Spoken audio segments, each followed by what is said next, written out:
Pregnant and trembling, Evelyn Hayes sat on the cold floor of her mother-in-law's house as the older woman lifted a leather strap for the third night in a row. But before the strike landed, the distant thunder of a fleet of black Rolls-Royce engines rolled through the compound, freezing both women in place as if the darkness itself had come to collect a debt. Her swollen belly rose and fell in terrified breaths, each one a silent plea for mercy that Margaret Hayes, the ruthless mother-in-law who tormented her every night, had never once granted. Evelyn was 8 months pregnant, but treated like an intruder in her own marriage, stripped of dignity, fed cold leftovers, and forced to sleep under the watch of a woman who believed cruelty was discipline.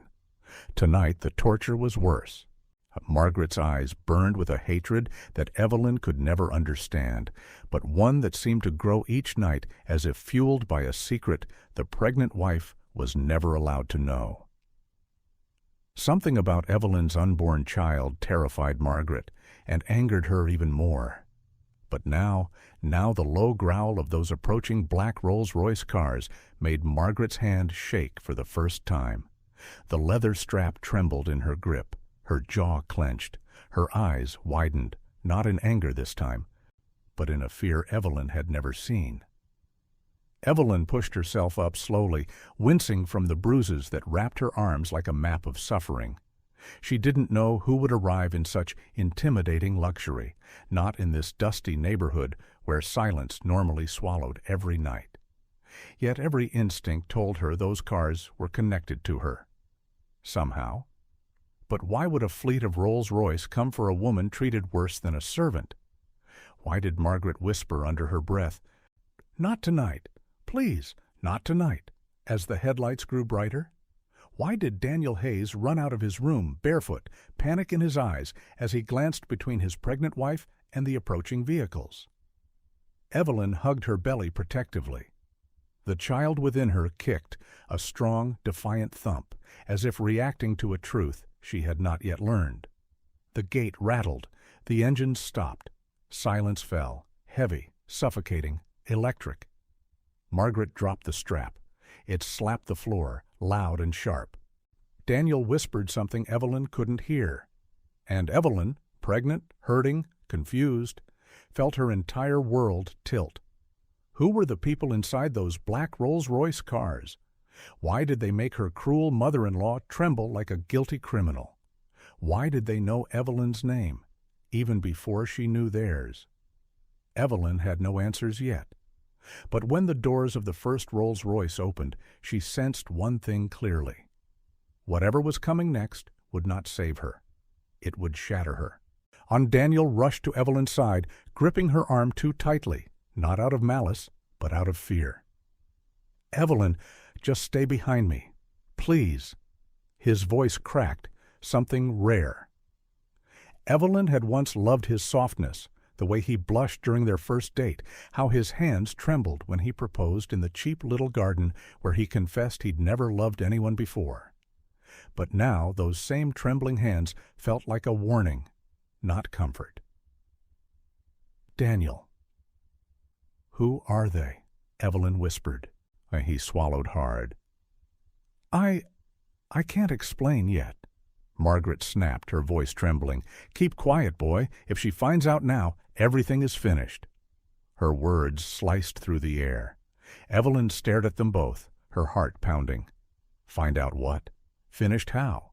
Why were her child and her suffering tied to secrets everyone but her seemed to know? A tall shadow stepped out of the first Rolls-Royce, and Evelyn's breath caught. Something about his posture, his focus on her, the way he walked with the certainty of someone arriving to claim what belonged to him. It felt like her entire life, every bruise, every tear, every unanswered question, had been leading to this moment. "Mrs. Evelyn Hayes," the man said calmly, "we've finally found you." Daniel closed his eyes. Margaret staggered back. Evelyn clutched her belly. Her nightmare was only beginning. The man who stepped out of the Rolls-Royce stood tall, composed, dressed in a black suit that seemed stitched with authority. His dark sunglasses reflected the dim porch light, but Evelyn could feel his eyes fixed entirely on her. "Mrs. Evelyn Hayes," he repeated, voice smooth yet unnervingly calm, as though he had recited her name from memory long before arriving here. Daniel Hayes tensed beside her. Margaret Hayes stumbled backward until her spine hit the wall, her breath sharp and shallow. That alone made Evelyn's legs weaken. Margaret, the iron woman who never feared anything, was now visibly shaking. Who are you?" Evelyn asked, her voice trembling as she instinctively stepped in front of her belly. Before the man could answer, Margaret barked, "You have no business here. Leave my family alone." He didn't even look at her. "Mrs. Hayes, we've been searching for you for a long time." Evelyn's confusion thickened. "Searching for me? Why?" Daniel tried to intervene, stepping in front of the man. You weren't supposed to come tonight. We still have time." "Your time ran out the moment she fainted," the man replied. "The board decided immediate retrieval is necessary." "Retrieval?" Evelyn whispered. "For what?" The man's expression softened for the first time. "For your safety." Those words felt wrong. Nothing about this moment felt like safety. A flash of memory swept through her wedding day. Daniel's hands had trembled as he slipped the ring on her finger. She remembered how Margaret refused to sit in the front row, muttering, "This girl will ruin everything." Evelyn had assumed it was jealousy, but now the memory returned with weight, a foreshadowing she hadn't recognized then. Margaret finally found her voice. "She stays here. You can't take her. You can't take the child." That last sentence made the air freeze. Evelyn grabbed Daniel's arm. "Why does she keep talking about the baby like it doesn't belong to me? Daniel, what is going on?" Daniel's lips parted, then closed again. Fear, not hesitation, held his words hostage. "Evelyn, please, let me explain inside, not here." "No." The man gestured to the other guards. "Nothing further happens inside this house. The environment is compromised." Margaret lunged forward suddenly, desperation cracking her voice. "You can't take her. If she leaves, everything we've held on to for decades goes to her. It's not fair." Evelyn froze. "What goes to me?" The man finally removed his sunglasses. His eyes were sharp, intelligent, and uncomfortably certain. "Mrs. Hayes, everything your husband's father built belongs to your unborn child, and by extension—" Margaret screamed, "No! Don't tell her!" "To you." Evelyn's knees buckled. Daniel caught her, his voice trembling. "I tried to protect you. I swear, Evelyn, I tried." Protect her? From what? From who? Him? His mother? Or the people in these Rolls-Royces? So the man continued.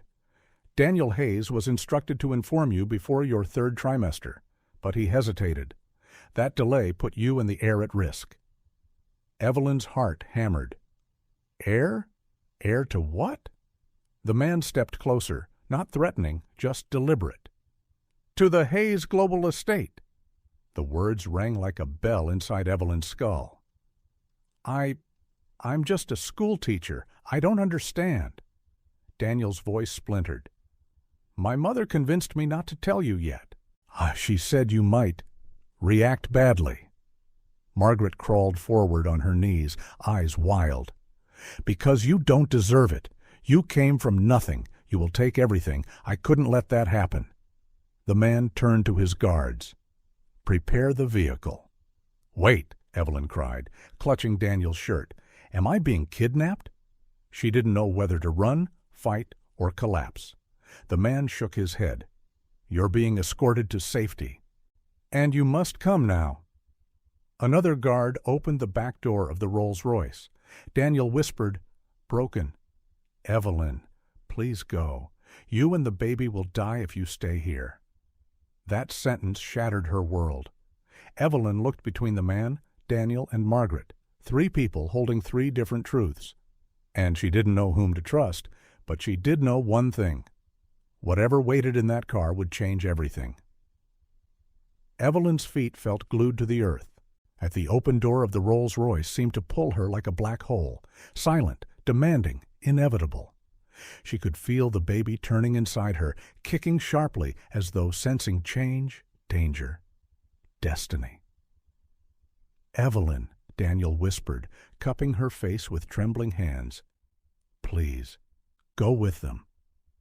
She searched his eyes, the same eyes that once looked at her like she was the safest place in the world. Now those eyes begged forgiveness she wasn't ready to give.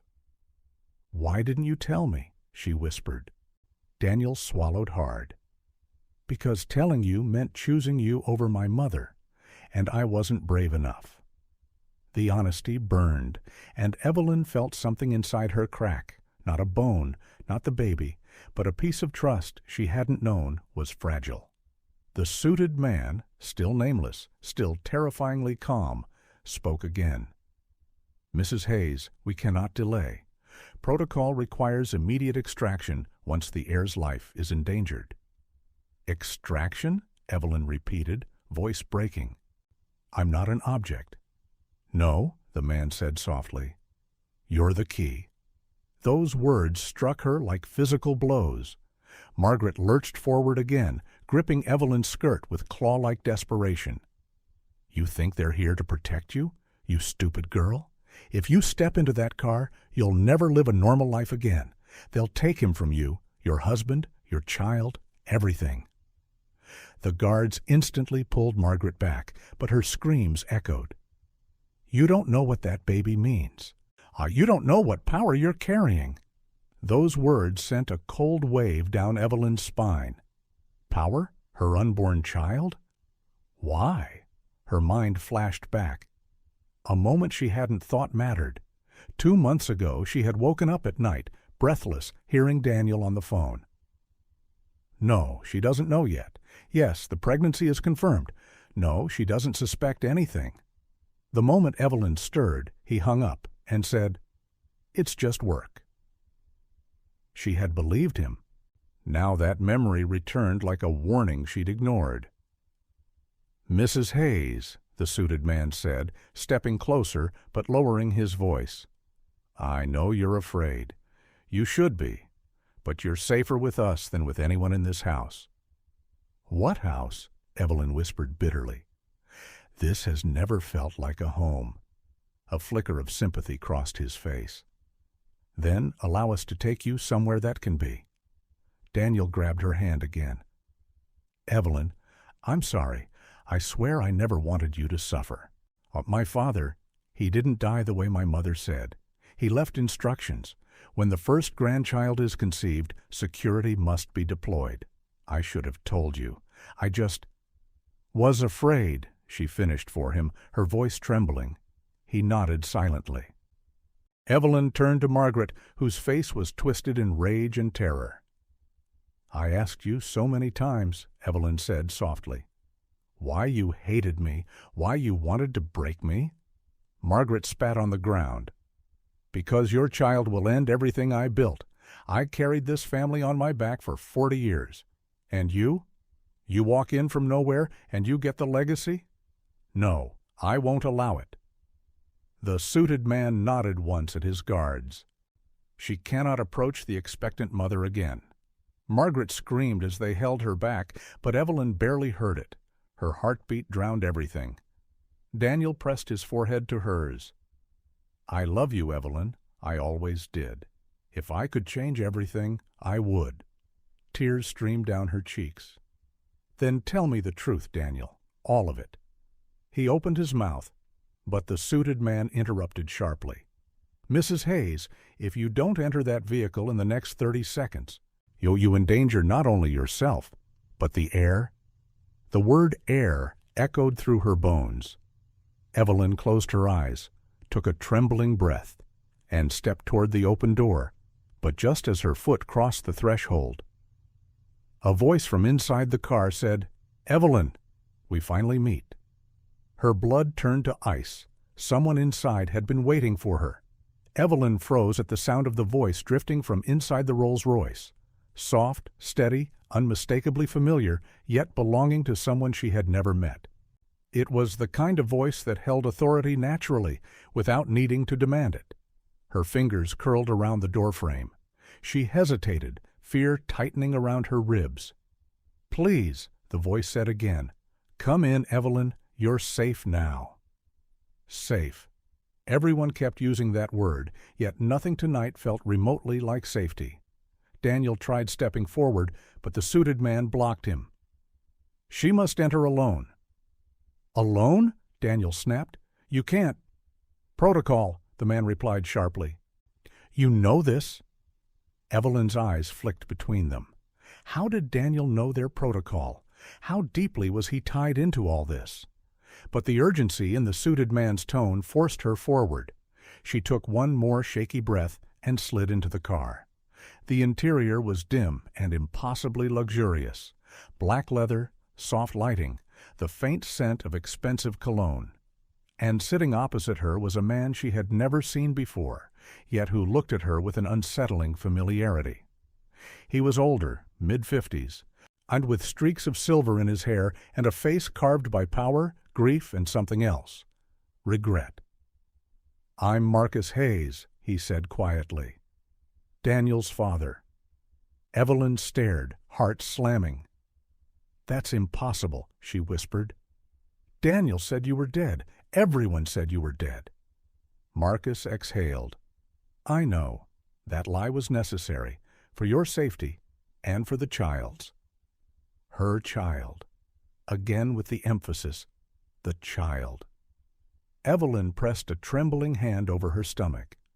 Why would my pregnancy require lies, cars, guards, all of this?" Marcus leaned forward slightly, his eyes softening. "Because the moment your child was conceived, the inheritance clause activated. The entire Hayes empire, every company, every estate, every international branch passes to my first grandchild. Not Daniel, not Margaret, the heir." Evelyn couldn't breathe for a moment. "That makes no sense. Why would you do that?" A shadow crossed Marcus's face. "Because Daniel was never meant to inherit alone. He didn't have the resilience." The board doubted him. But a grandchild, untainted, unmanipulated, that was the future the company needed. "Untainted?" Evelyn echoed. Her stomach twisted. "Are you saying Margaret—" "Manipulated him?" Marcus finished. "Yes, for decades. She shaped him into someone submissive, compliant, controlled. I tried to break her influence, but when she realized I planned to shift the inheritance to the next generation—" His voice lowered. "She tried to kill me." Evelyn's mouth fell open. "That's why you disappeared." He nodded slowly. Flashbacks flickered in Evelyn's mind. Daniel's repeated nightmares, Margaret's manic protectiveness, the strange rule that Evelyn was never allowed to talk about the future of the family business. All those pieces, scattered for months, now began forming a horrifying picture.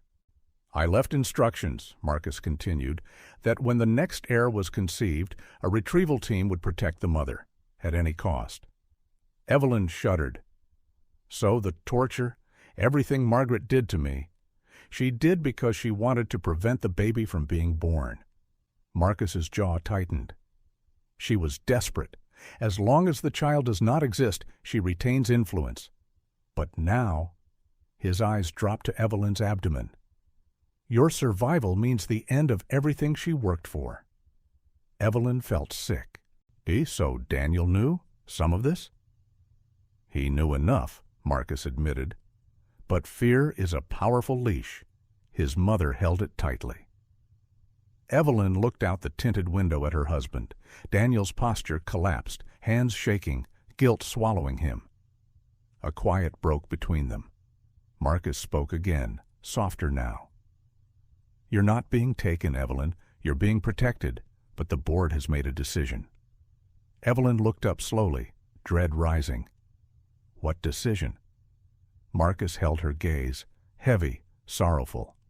"You cannot return home until after the birth, and Daniel will not be allowed to see you again until the heir arrives." Evelyn's heart cracked. Why?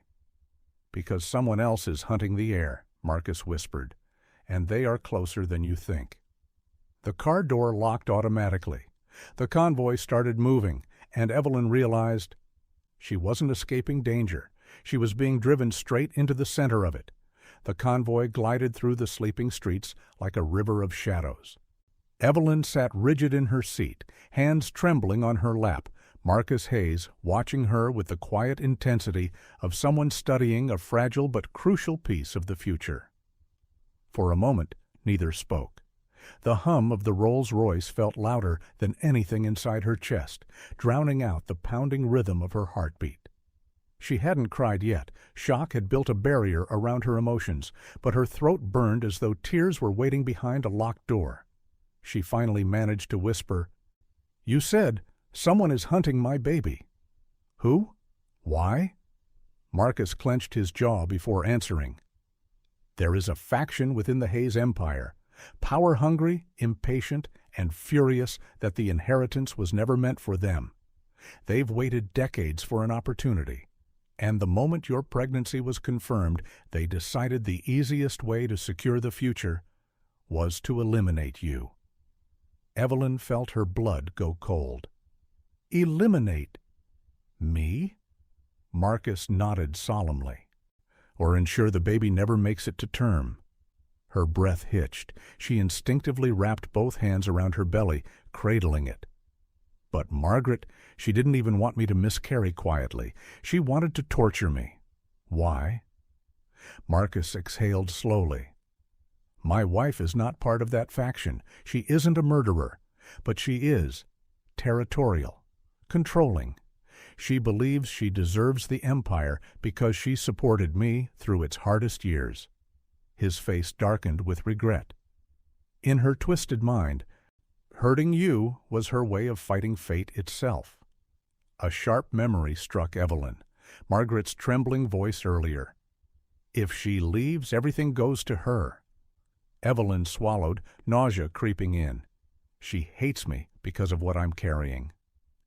"And because you were never supposed to be with Daniel," Marcus added quietly. Evelyn's brows knit. "What do you mean?" Marcus looked away, conflict flashing across his face as though each word cut into him. He was meant to marry into power. A strategic union, someone from the Grant family. Margaret pushed for it for years. When Daniel brought you home, everything shifted. Unlike the daughters of our partners, you could not be controlled by wealth, position, or expectation. The realization hit her slowly, painfully. "So she tortured me because I ruined her plan." "That," Marcus said gently, "and because you represent everything she cannot manipulate." Silence settled again, heavy but deeply revealing. The car turned, heading toward the outskirts of town.